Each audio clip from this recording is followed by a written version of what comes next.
So how do I define self-compassion then? I really don't see a difference between compassion for self and others. I define them the exact same way.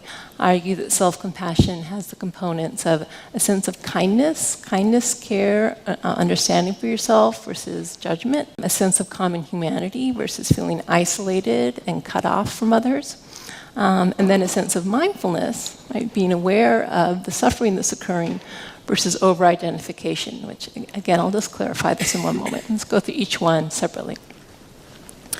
Okay, so self-kindness versus self-judgment. Kindness is more than just hearts and flowers, okay? Kindness has a very active component to it.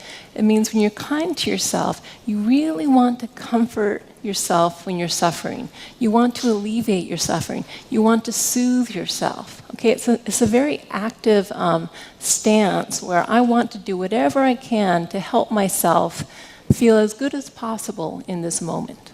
Okay. Common humanity, really framing one's own experience in light of the common human experience. It's very funny if I were to ask any of you, are a human being? Are you a human being? Yes, of course. Is everyone else a human being? Yes, of course. Does everyone else suffer? Yes, of course. You would say that logically.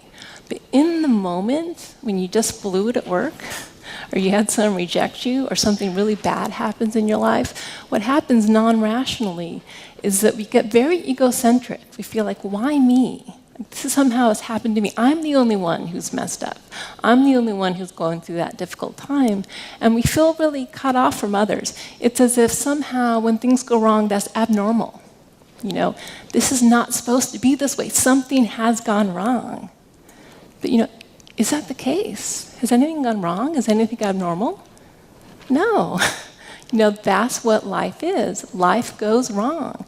No one in here signed a contract before you got, born in this world saying, I would be perfect, my life would be perfect, and yet it's like, this is not the plan I signed up for. I'm pissed off about it, right? That's how we react. The problem with that, and there's a lot of problems with that, but one of the main things is when we feel isolated and cut off from others, physiologically, that's very frightening. If you think evolutionarily, one of the worst things that can happen to us is to be isolated from the group, because then we aren't safe.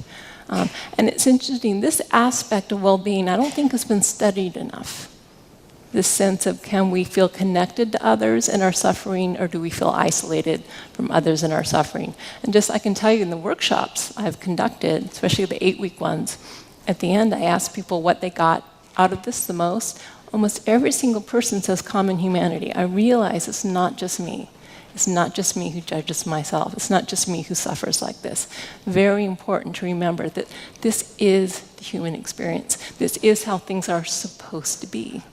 Okay, nothing has gone wrong. Yes, it's painful, but it's normal. It's natural. And then this is where the mindfulness comes in. You have to be aware of your suffering in order to give it compassion. So mindfulness allows you not only to notice your suffering, but very important, we'll talk about this more, to be with your suffering as it is. We don't like to be around suffering. If we could just get rid of pain, we'd do it. And we have lots of psychological mechanisms to avoid that, again, which I'll be talking about in a little bit. So self-compassion says, wow, pain is occurring. Can I turn toward that? Can I be with that? And you actually need to do that to be able to give yourself the caring and support you need.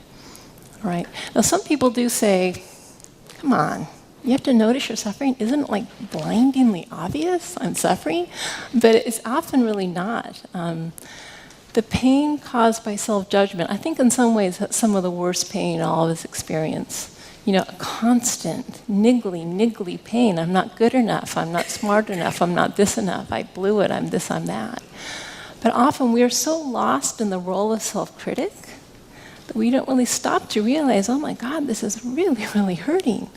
And in some ways it feels more comfortable to be the self-critic, because at least the self-critic isn't the person that messed up.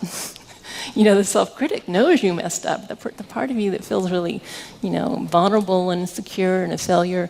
Often we don't give that side of the process as much attention. Okay, and then also very important when things go wrong in our lives. Very often we go straight into problem-solving mode. It's like, there's a problem. I don't want there to be a problem. Need to fix the problem, immediately. And what happens is we go straight into problem-solving mode and don't stop to, again, turn towards the suffering and say, whew, this is really hard. This is difficult. I need a little care and compassion to get me through this.